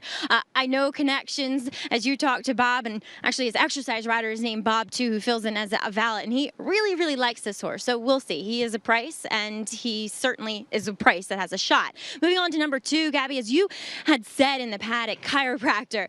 I didn't like him much at all last time, and today it just seems as though he's doing better. His coat looks better. Now, Paco Lopez is a jockey who doesn't like to give his horses a lot of warm-up, and maybe I would just like to see him move and how he moves out here in the track, and I really haven't gotten to see that. I would have liked to see him get a little more of a warm-up than what he has received. And finally, we'll end on your current 9-5 favorite in Tath Keith. There's a reason they paid $1.1 million for this horse. He is drop-dead gorgeous, and he showed it out here in the warm-up under Kendrick Carmouche. He's moving beautifully. He is certainly the horse to beat, Greg. All right, Maggie, thank you. There is a lot of weight on this horse's shoulders. Wow. Look at that. Everybody going with Tath Keith. And the public is as well. I'm surprised he's 9-5, to be honest with you, and almost wonder if that's a bad sign for him. But a lot of money is going to the 3 horse in this race, Rowan Approval. And I have to think, Paul, it's going because people assume he's the clear speed. Yes. I still strongly believe, while speed is always an advantage, and these courses gotten very firm, that there's a bigger advantage right now on the Widener, and this race is on the inner turf. Yeah, and going 1.25 miles, speed could be even more dangerous. I think that's what the people are looking at. You're right. The inner turf is been way different than the Widener. Widener's been more speed favoring than the inner. We actually seen one horse launch from back on the inner today. I just don't think that Takif, if he breaks the 4, I think he stays on the 3s flanking here. Or Marshall Eddie, I know got away with slow fractions, but the time before that they went 110 and he was nowhere near that pace. He's still got enough pace to stay somewhat close to 5. I'm waiting. If Takith breaks, I think he's sitting close. And I'll tell you something else. I'm waiting for that late flash when he goes to 6-5. We'll see. Yeah, we'll see. This horse steadily been taking. I mean, this horse, opened at even money? Even money, yeah. But there's so little money in the pool at this point. Money gets bet late. I'll bet she takes a late dip down to at least 3-2 or lower. Well, making their way to the starting gate here coming up as we look at Black Sea for Chad Brown. Can he break through here in the States, get his first win in the U.S. in his 4th start in the Chad Brown barn? I think that they'll be sitting reasonably close. And Javier is also such a smart rider that he knows to get position out of the gate. And, if the 4 doesn't fire, gets left, or gets in some trouble, and the 3's in front, I bet this horse gets a good trip behind him. And I'm going to say if the 4 doesn't win, the 1 is the only one that realistically is supposed to beat him. Oh, this is strange. Actually, now Black Sea has become the favorite. Oh. And this final click here. 4 is dead on the board right now, Keith. That's my prediction. The other part of this too, Wolfie, I think the 3's getting bet. 4 of the lifetime 9 wins are here at Belmont. The 4 may be going up because they saw we all picked it. That's true, too. That's a good call. Let's see what happens. He'll send it upstairs for the call of race 8. The voice of New York Racing, Larry Colmus. Take it away. Landy moving into the starting gate. Solubles coming up. Toth Keefe now just took the big drop down to 3-2 on the board. And it's the favorite. They're all in line, ready for a start.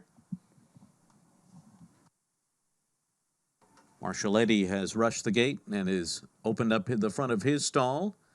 And John Velasquez has dismounted from Marshall Eddy and is climbing back aboard, it appears. Just about set now.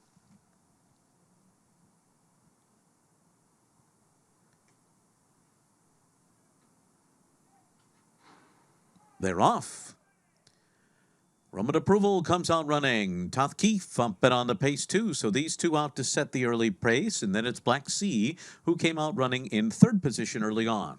And they're followed by Marshall Eddy, Soluble, and Chiropractor on the inside. So they make their way into that first turn, and it is Roman Approval who is the pacemaker, opening up to lead by 2.5. And Toth Keefe will sit second early on, 23.52, a solid opening quarter for the distance here. Break of another 2.5. Back to Black Sea, and then Marshall Eddy to the outside. Soluble is next, and Chiropractor at the back, still getting adjusted here, about 6 lengths off the lead as Roman Approval takes them along up the backstretch. Roman Approval on top over Toth Keefe by almost 2 lengths. Black Sea on the inside. Now 3.5 lengths behind. Marshall Eddy is next. Chiropractor racing to the inside of Soluble. These two side by side. And they're 6 lengths off of Roman Approval, who's gone 47.68 and is isolated up the backstretch by 2.5. Toth Keefe continues to race in second. And then it's Black Sea third on the inside. Marshall Eddy follows in fourth, 5 lengths off the lead. Soluble is next. And Chiropractor still at the back. Around the far turn, Roman Approval on top by 2. Toth Keefe continues in pursuit from second, 3/4 in 111.41. Then Black Sea on the inside third, Marshall Eddy fourth, Soluble is fifth. Chiropractor yet to crack the top 4 as at the back of the pack, and they're turning for home. Roman Approval is the leader coming to the final furlong. He's headed his own way so far. Black Sea's trying to make a race of it now, though. On the outside, it is coming on. And then comes Soluble in third. Here's Black Sea. Black Sea heads Roman Approval, a 16th out. Roman Approval tries to battle back, though, and he's doing it. Black Sea, Roman Approval. Black Sea, I think, got it. Roman Approval fought on bravely, then Soluble and Marshall Eddy in 159.71. D.O.B. Jose Lezcano trying to go every step of the way on the lead. Looks like just gets caught at the end by Black Sea. Perfect trip by Javier, as we said. He found that position, and it turned out with Takweith. Good ride by Carmouche, but he finished dead last year, so something went wrong with Takweith, and the 3 Roman Approval tried to get it done, and it feels like Black Sea just wore him down. Yeah, he did. Oh, wow. Roman Approval showed some class. This old 6-year-old. He likes this Belmont race course, and the one looked like he was going to go by about a length till about right here. He just puts up the stop sign, but the one's able to just get on by. You just cannot contain Chad Brown. And you're right about the 4. Hopefully everything's okay. And look, he just stopped, maybe flipped the pallet, which means he just breathing issues towards the end of that race. Yeah, it makes you wonder. It's a very good point. Yeah. And hopefully it's only something like that. It's not that he didn't finish, and don't want people to think he was pulled up. He's actually coming out with the other horses right now. He seems fine. But something clearly went wrong with him. He was in the right position, and the good Takweith would have run much better. Not saying he had to win, but he would have run much better. Meanwhile, you got to hand it to Roman Approval. He did not throw in the towel here when Black Sea came to him. Not at all, man. He fought back big time. It was a good ride by Lezcano. You know, he always has something left. You really very hard to go by Jose Lezcano late. Black Sea gets the job done at 9-5. Slight second choice on the board. Let's go to Maggie. Sorry, little technical issue here, but here with Javier Castellano and Black Sea. Javi, a horse that, well, I'm a little sad you won. Obviously, my husband training the horse that finished second, but gave you a little bit of a fight towards the end. She did. I mean, she's a good filly. First time I ride her. I've been watching the replay the last 3 races, and the country, the way. I don't know, for any reason she don't set it up. Today, it was a perfect setup. Those 2 horses got to the lead. Just to cover it up, turn it for home. I cut the corner, the way she did it, very amazing. And she responded very well in the end. And she did, and a little bit of class relief always helps a horse, certainly. And I feel like I'm always interviewing on Chad Brown horses. Very lucky, fortunate to be the pilot. I just enjoyed the ride. I appreciate for all the help and give you the opportunity to ride the best horses. Javier, congratulations here. Thanks a lot. All right, Greg. Maggie, thanks. Javier, Chad Brown, Michael Dubb had a Plains Partners team up for the victory, and that's how close it was. And it's one of the reasons that Javier's as successful as he is. He always at least has his horse in position where if he's good enough or she's good enough, they can get the job done. That's all about placement. We're going to take a break in the action. We will be back. Still the nightcap to come, and we're going to talk about a big weekend ahead. Oscar Performance will need his best as he steps up to tackle older company on Saturday. Claiborne Farm presents Trap Shot. This graded stakes winner and multiple Grade 1 performer is now an emerging young sire. His top runners include Fish Trap Road, winner of the Grade 3 Dwyer Stakes, plus 2-year-old stakes winner Mirai, graded stakes place Quick Release, and Grade 1 performers My Man Sam and Wild Shot. Already ranked among the nation's leading sires of 2-year-old winners, Trap Shot has the speed, the class, and the pedigree to remain Tappett's top side. Trap Shot at Claiborne Farm.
Back on Belmont Park Live, however you can get here, get on out to Belmont Park, especially on Saturday. Loaded card, but if you can't make it out, you're going to see all those stakes races right here on the show. It was Black Sea. Perfectly timed ride by Javier Castellano to get by the pace setter, Roman Approval. Let's send it downstairs. Gabby standing by with Michael Dubb. Thanks, Greg, and congratulations here with Black Sea. This is a horse who, you know, he's been running his races so far in the United States, but how does it feel to finally get the victory with him? Well, we had to give him just a little bit of class relief and get his head in the game and get him confident, and it looks like it worked. And he surely is a horse that just loves the distance. The more he gets, the better. Yeah, he's a 1.25 mile and 3/8 horse, and that's what we bought him for, and hopefully this will wake him up. All right, and you've got a big day tomorrow. I'm sure you're coming out here to witness the action. You've got Bishop's Pond in the Beldame. What can you tell us about her? Well, she's curling out of a more than ready filly, and she's trained so well on the dirt that Jason said to me one day, we've got to try her on the dirt. We found a race at Delaware. We ran her, and she really took to it. She ran a very big Ragusan number, and we felt that given what she had done and how easily she handled it, we would go big game hunting and take a shot, and that's really what it is. Yeah, why not? She transitioned from the turf to the dirt last time out and showed speed as well in there. And you also send out Fanciful Angel in the Joe Hirsch Turf Classic. This is a horse who has clearly showed a lot of talent. What do you think about him tomorrow? Well, you know, I had a conversation with Chad a little earlier, and you know, I've been with Chad from the beginning, and one thing I found about Chad is sometimes he underestimates his own talent. And, you know, that horse ran great in the Arlington Million. I know he did a few things to the horse, fixed the feet, and, you know, I'm looking for the horse to run big, given what's happened, but I am concerned about the way the dynamics of the turf course are playing right now with speed being so strong. Yeah, we were kind of talking off air that speed has been dominating on the turf. Does that make you kind of change your tactic with this horse? Well, I'm not riding him, so my tactic will be to sit and pray. And actually, for me, tomorrow's a day to pray, so I will be praying. All right, well, praying, cheering, and hopefully taking some win pictures in the meantime. Thank you so much. All right, thank you. Congratulations. Greg? He's had a lot of great moments over the years, especially on this circuit. Tomorrow's the Day of Atonement. Yeah, he needs to study his horses more. Have to discuss that with Michael. He knows his stuff. You wonder why he's leading owner. He knows his stuff. Yes, he does. Guess what's back tomorrow? The Naira Bets Late Pick 5 returns, available at Belmont weekends in September. Naira Bets offering a huge 10 million point giveaway for the entire month. Hit that Naira Bets Late Pick 5 on NairaBets.com and score a 1.25 million hit or split each day it is offered. Go to NairaBets.com, the only place outside of the state of New York to play that Late Pick 5 at Belmont. Time for What's Trending. Excited to see the Gray Gatsby entered in the Grade 1 Joe Hirsch Turf Classic this Saturday at Belmont. Best of luck. He draws Handsome. Draws a complete 10-hole. The son of Master Craftsman. He's going to get LASIX for the first time. And I like that emoji better.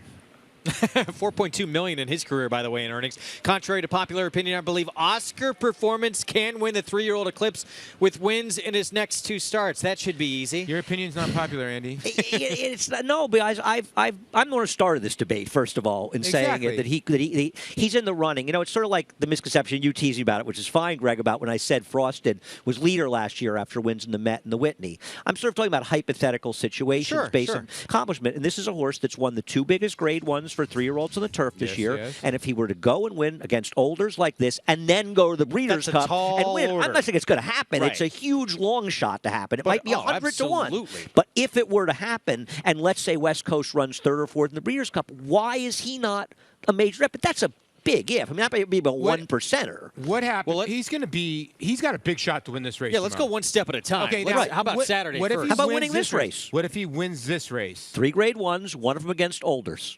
If we're going to say that turf racing matters in this country, then we have to start acting like it matters. I agree with you. Well, and what about the shape of this race tomorrow? We know he loves Belmont. We know he needs to be on the lead in here. If he gets company, which he may and should, from a horse who's more experienced and more accomplished, what does that do to him? Right. I say Beach Patrol is his kryptonite. Much like a horse like Liam's Map would have been kryptonite for American Pharaoh, and they didn't run him against him. A horse with speed and stamina. He's never faced a talented runner with speed and stamina, and he draws inside of Beach Patrol. If he doesn't have the lead, he probably needs to be outside stalking. It's not likely that either of those things are going to happen tomorrow, and he has to get in 1.5 miles. I wouldn't bet a nickel on him, but I'd love to be proven wrong. I think he's keep talking about facing older horses. I think he's going to love the 1.5 miles. I love that they're taking a. I love they're taking a shot. I respect Brian Lynch for saying, "I want to know if I belong against the big boys." And if he doesn't win here, he can say, "You know what? We'll point to the Hollywood Derby at Del Mar towards the end of the year. Yes, he's missing a chance to run a $500,000 Hill Prince. You know what? You got to step it up and take a shot to be a champion." Yeah, Hollywood Derby in the year. That'd be the only time I'd ever show plunge if he ran in that race. Well, Brian Lynch, his trainer, knows it is a tall task. Here's his thoughts on Saturday for Oscar Performance.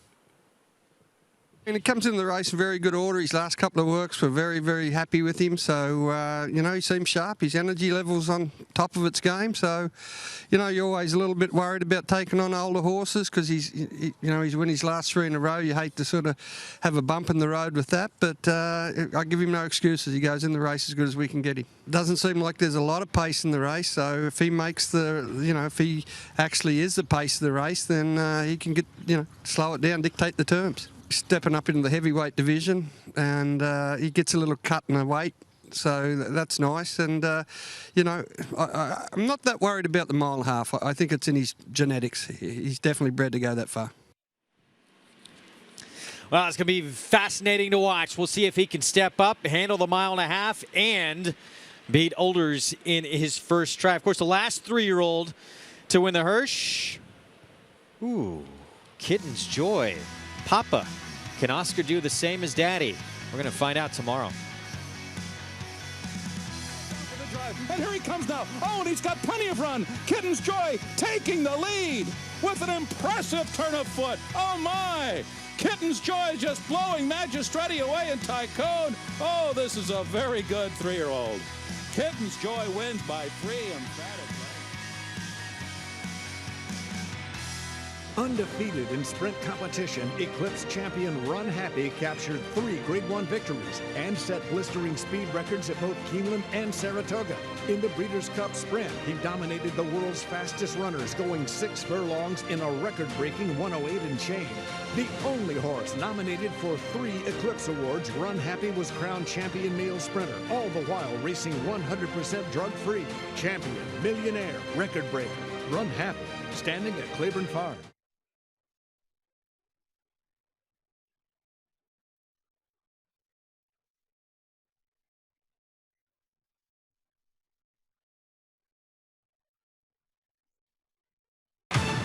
Chadwell.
Back on Belmont Park Live, and we still have the nightcap to come as we take a look at a late getting ready for Saturday's stacked card of action in the Beldame. Alabama winner on the grounds. Arrived here the other day, and much the horse to beat, but facing older horses.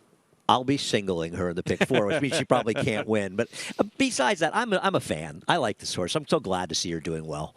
Yeah, I'm a fan, too. I think she's a major player. I really do. I think she is, like, turning into a superstar. I mean, she ran right by it as well. I know that Abel Tasman made a big middle move in their last race when it as well beat her. But, you know, maybe a late just going past both of them. And I'm not going to ever dismiss Bob Baffert.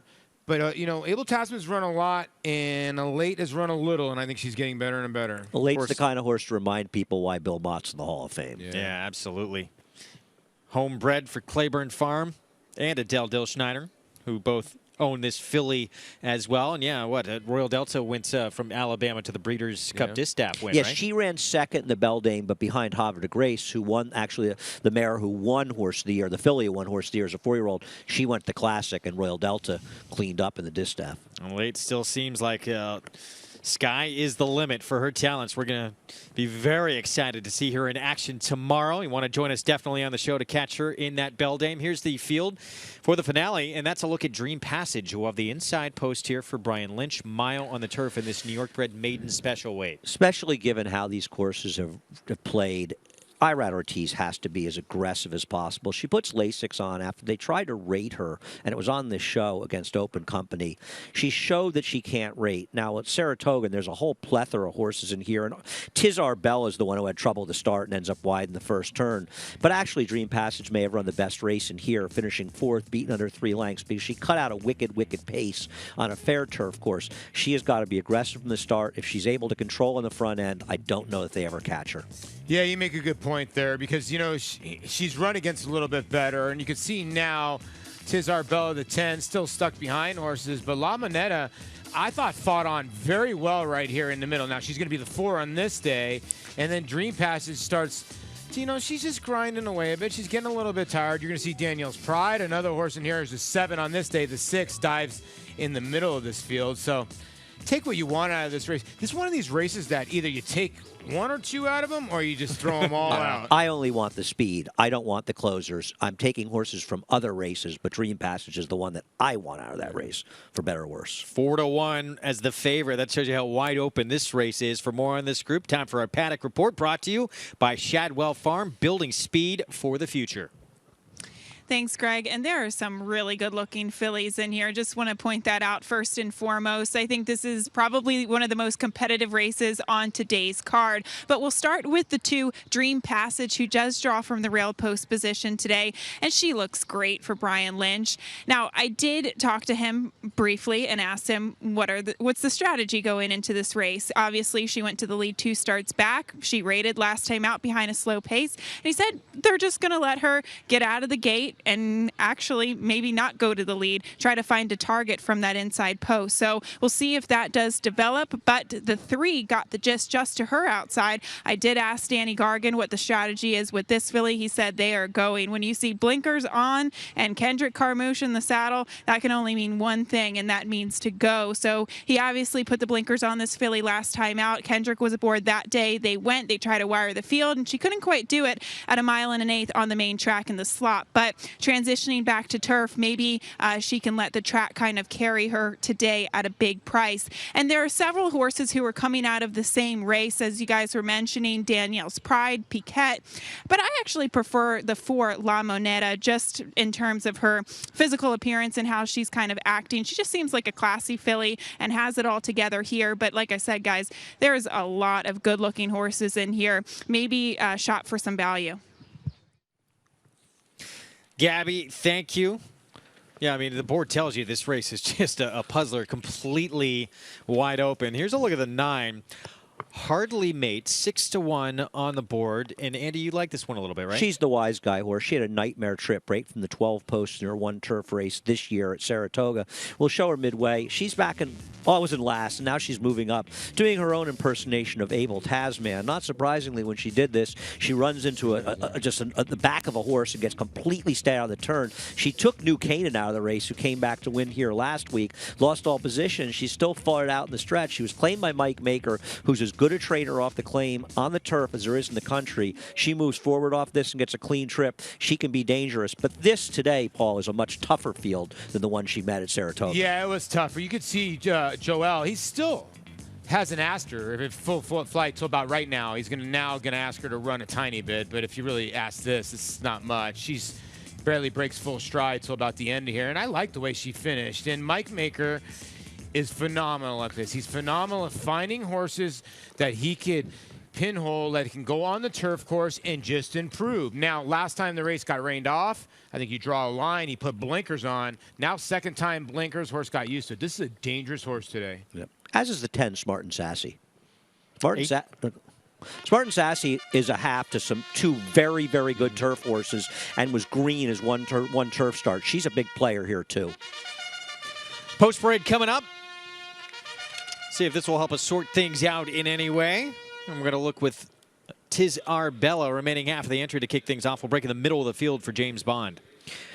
Yeah, she did have some trouble to start and was wide in the first turn last time, but she also got a very fast pace to close into. So there's some things to like and some things not to. Two horse gets the Rail Dream Passage. Irad Ortiz Jr. for Brian Lynch. Yeah, there's two horses that will pay out the pick six. This is one of them, current year favorite at 4-1. For La Moneda, trained by Brendan Walsh and Javier Castellano aboard. Right in the mix of it last time was this filly right to the end. She just got a tiny bit tired. She might be well-rounded for a good performance today. Rider change on the 5. It's Dylan Davis on Tulips Galore for Tom Bush. She is an outsider in this field, did little running at a big price in her debut. Back to the 3 here. Got the gist. Midwest Thoroughbreds, Danny Gargan and Kendrick Carmouche. Anything is possible, and Danny Gargan's claimed them, but her one turf race for Chad Brown gives her no chance in here. Holy, holy, holy. Huge number here. Eric Cancel rides for Eduardo Jones. This horse was 3.5 to 1 first time out. Got claimed, and you're going to get 46 to 1 today. Daniel's Pride, the 7, Junior Alvarado. Gets back to the right surface in the turf. She was second ahead of Dream Passage at Saratoga, but got a big pace to set it up for her. Gypsy Joe, the 8, Jose Ortiz for Rick Violet, 2 sprints and stretching out.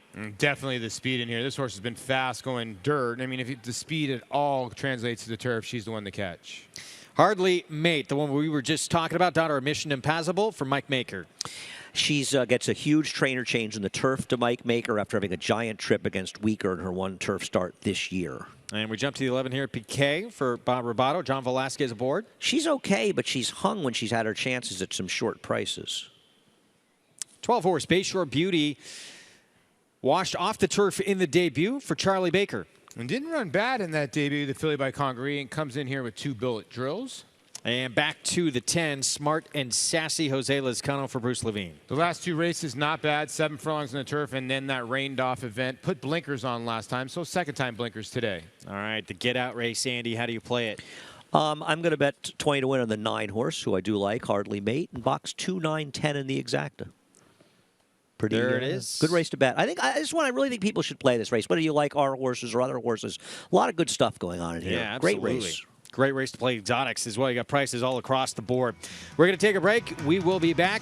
A dream weekend for Brian Lynch. Potentially, can Dream Passage start it off with a win? Chadwell Farm, home to world-class stallions, offers 2 successful stake sires. Brilliant Miler, Daher, a consistent source of quality. Daher is the sire of black-type winners coast to coast. Grade 1 winner and millionaire, Albertus Maximus, winner of the Breeders' Cup Dirt Mile and Don Handicap. He is now siring black-type horses across the U.S. and abroad. Chadwell Farm, building speed for the future.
Back on Belmont Park Live here on MSG Plus, getting set for the finale on this Friday afternoon. Reminder to everyone watching, get signed up and play with Naira Bets.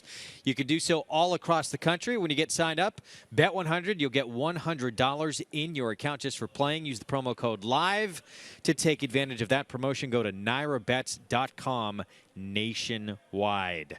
Mile on the turf here in this finale, and with more on a horse I like a little bit here, Tiz Arbella. Let's go to Maggie. Ooh, Greg, that makes two of us here. Tiz Arbella making her second start for the Jimmy Bond barn. And I can tell you one thing that is a certainty out here. The flies are biting my poor pony. But number one here, Tiz Arbella, she's a really heavier bone type of filly and just looked as though she needed a start. And she's way more tucked up this time around. I am very intrigued to see how she does here. Definitely a turf filly, definitely a turf miler. Moving on to some fillies, though, trying the turf for the first time. That includes number 12, Bayshore Beauty. Now, both her and the 8 certainly had a turf look to them physically. They had the hoof, they had a bit more of that narrow frame, but another way you can kind of judge on whether or not a horse will like the turf is the way they move. If they have that kind of nice bouncy stride to them, a little bit of float to them over the track, well, that usually indicates they're more turf horses. Number 12 in here, Bayshore Beauty, she certainly did, and that I feel as though she's in the right spot. She's ultra fit here as well for trainer Charlie Baker. Now, Gypsy Joe, my husband trained some of the progeny of Gypsy Lou, actually the only other foal to raise. She wasn't a lemon drop kid. This is a good turf influence, but, you know, the way she moved over this track, I'm a little bit dubious about her chances here, though I know there's some turf pedigree. Gabby, what'd you think of Gypsy Lou on this surface? And I don't really know how. I do think that she might improve with a little bit more distance because she does kind of look like a horse that could carry it. I'm more concerned about her pace presence because to me it kind of looked like she was a filly that was on her toes, and if she does kind of transition her speed back to the turf today, we could maybe see her be a thorn in the side of some of those inside runners that might be forwardly placed too and speed things up a bit. But guys, it's definitely for sure that you want to be in the first half of the field on the turf course today. Yeah, no doubt. As we get a look there, got the gist, and Kendrick Carmouche we know is going to be in that upper echelon near the front on this Daughter of Looking at Lucky. On the board right now, 15-1. The only turf try for her was against considerably easier at Saratoga, as you guys mentioned. Yeah, I listen. I don't know what to say. She would have to be a completely different horse. That was a terrible field, and this is a very good field. And Danny Gargan is terrific, but I've heard that Chad Brown guy's not bad himself. Yeah, no, it's tough to take horses from Chad. It really is. You're looking at the 6 on the screen. Holy, holy, holy. You're going to have to say holy, holy, holy if this one was to get home at a giant price. You know, when you look at this race, you know, everybody's worried about these horses, especially over the Widener. It's been a no passing zone. So, okay, now at this 6 level, will go. Yeah, who's going to go to the front end, right? 2's got to go. I think a lot of people, and like I said, La Moneta the 4, I think the 2's got to go, got to get to 3. It's going to be very interesting what happens early. But if the 8 takes to the turf at all, there's no one that can go with that horse early at least. I mean, for a little while, and you get Jose Ortiz, and Lemon Drop Kid is a good turf influence. And rider, as I say that, off the 8, and a horse is probably amped up and ready to go.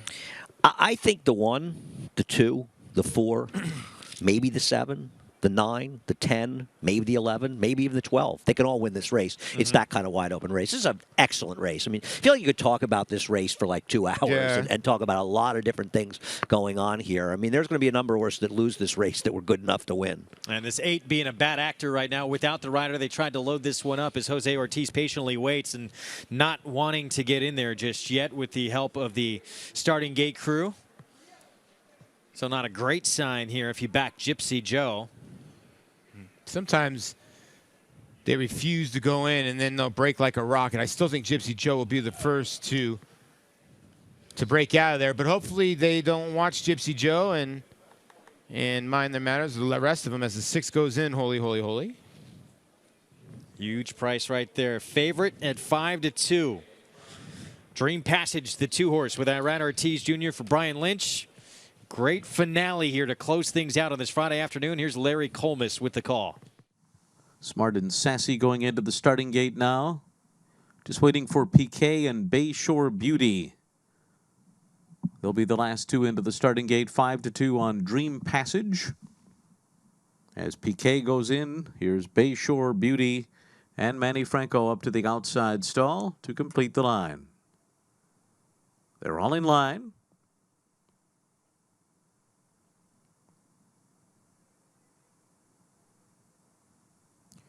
They're off. Got the gist, had a bit of a tangled start there. Slow beginning for Danielle's Pride.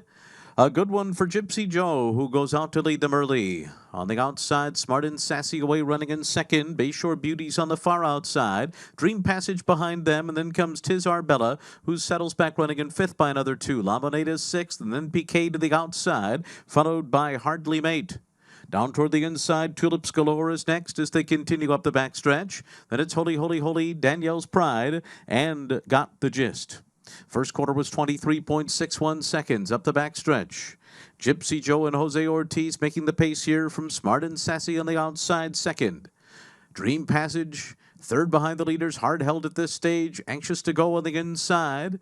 And then comes Bayshore Beauty in fourth. Tiz Arbella fifth, saving ground into the turn, 5 lengths off the lead after a 48.19 half. Then La Moneda, Piquet 3 wide. 2 lengths to Tulips Galore. Holy, Holy, Holy on the outside is next. Then Hardly Mate, followed by Danielle's Pride and Got the Gist. Around the far turn, Gypsy Joe under pressure. Dream Passage comes 3 wide, Smart and Sassy's between them.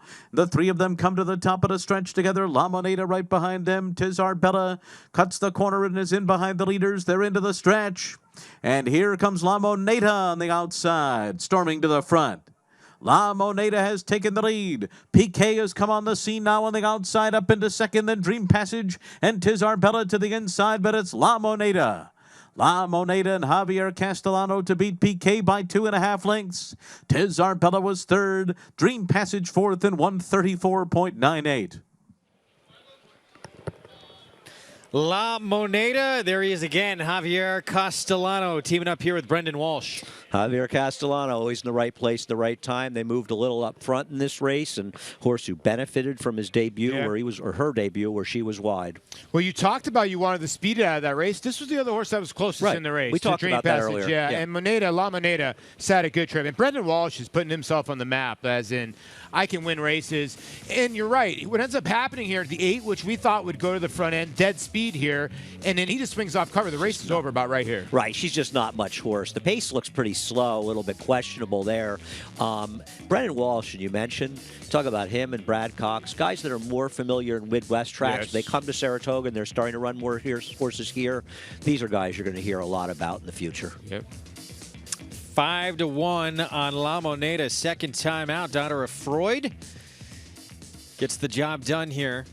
And well, go ahead. I was going to say a good race to watch again and again on the Naira Now app, because there probably were some trips behind. We know the 9 got left, might not have done any running, might not be good enough, but you want to see the one horse had to alter course in the stretch. Just want to see where their horses had trouble at here. You know, I thought the 9 ran okay. Just he needs to get out of the gate. By the way, if you had that pick 4, it's pretty good. $560 for 50 cents. Well, we would have added if Jamaica had won. Yep.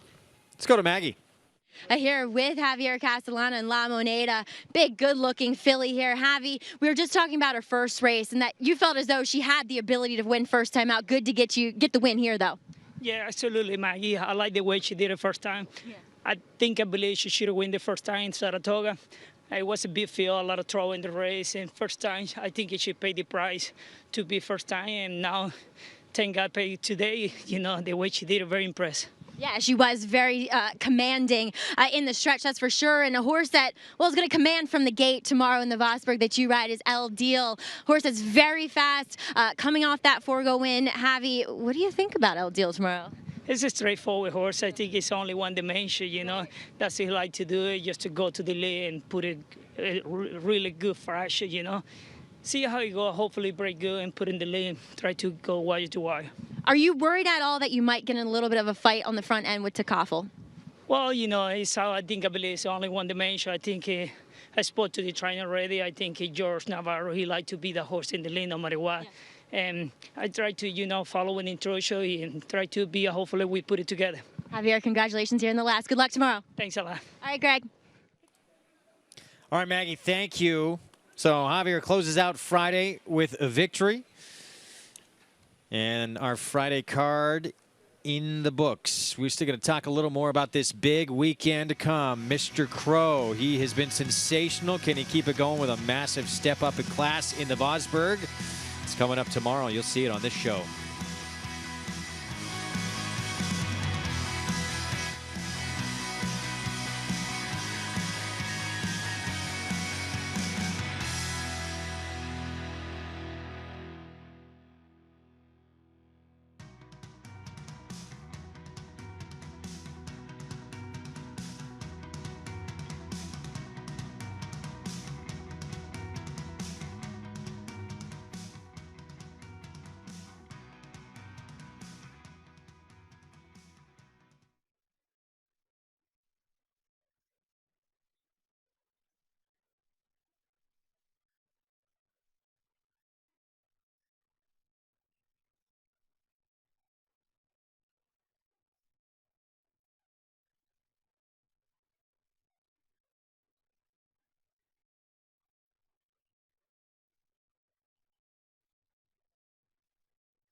You're watching Belmont Park Live on MSG Plus. La Moneda. Freud filly getting the win to close things out here on this Friday card. Javier Castellano aboard for the victory. 5-1, returns $12. PK, Tis Arbella. Complete a trifecta that comes back $123 for the 50-cent play. Let's head downstairs to Gabby for more. Thanks, Greg, and standing by with Brendan Walsh's assistant, Paul Madden. And Paul, Javier was kind of mentioning that he had a lot of confidence in this filly first time out to win. What was kind of the Barnes vibe with this filly going into her first race and today? Yeah, we really liked her the first time she ran, and race wasn't really run to suit her. So, but she benefited a lot from it, and mentally she done really well since, and we were quietly confident today. You know. And looking at her performance as well, I mean, she rated nicely and she did everything professionally. Is that kind of how she is in every asset? Yeah, we were very impressed how she acted all day today. So the thing was, we were hoping that she would relax, and that's what she did, and because we knew she had a good kick in her. So, yeah, she's a nice filly. All right, well, you're taking care of things, but you said Brendan will be back in town for the weekend as you guys have a pair of runners on Sunday. Yes, we've got one in the Claimer on the grass, and then Scuba runs in the race he won last year, so we're excited about him. All right, well, congratulations on this one. Looks like you guys have a nice filly. Thank you. All right, Greg. Gabby, thanks. Yeah, La Moneda, second time out. Impressive win here. I want to remind everybody you can catch all the Belmont action before our show on the Naira Now app. You can also watch replays, expert analysis videos, and workouts on demand. Just go to the App Store, search for Naira Now. It's a free download. Download the Naira Now app today and keep up on to date with everything happening at Belmont Racing this fall. What a lineup tomorrow.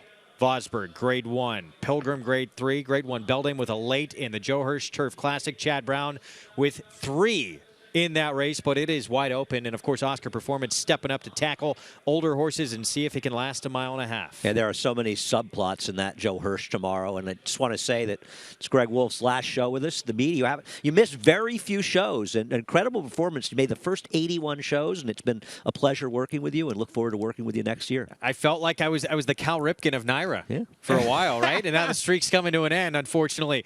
But I had a sensational time. Great working with you guys. I'm really going to miss it here, but I'm going to be watching from home for sure. It's great working with you. And listen, you raise our game as well. I think a lot of people at home don't realize what this guy puts in to host the show. It's amazing, and what he gives to us and set us up and make us look good. So we want to thank you. We're going to miss you.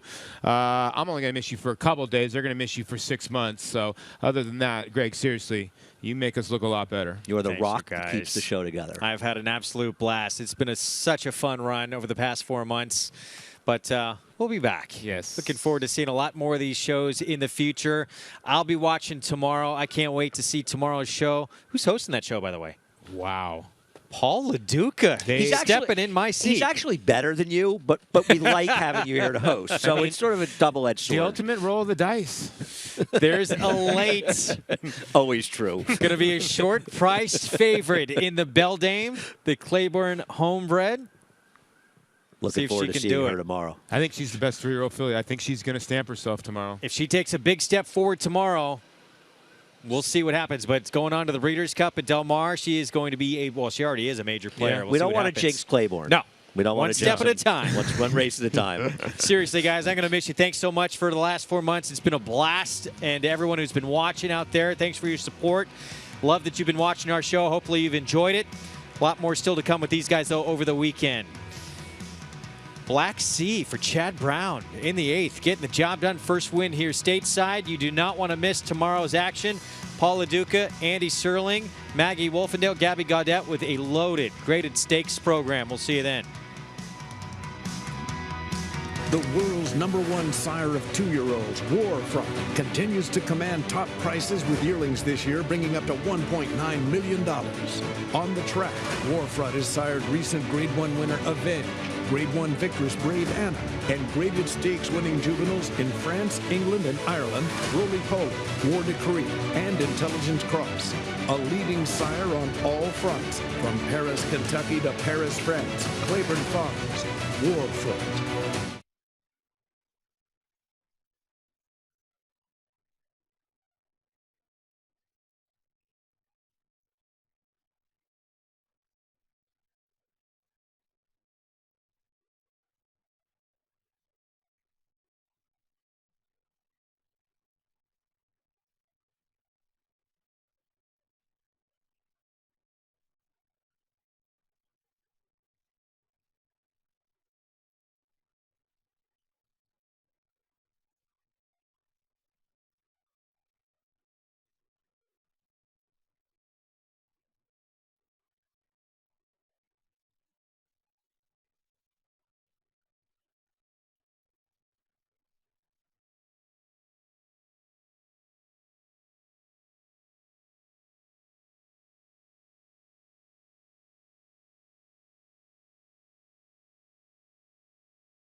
Make NyraBets your home for online horse racing and betting.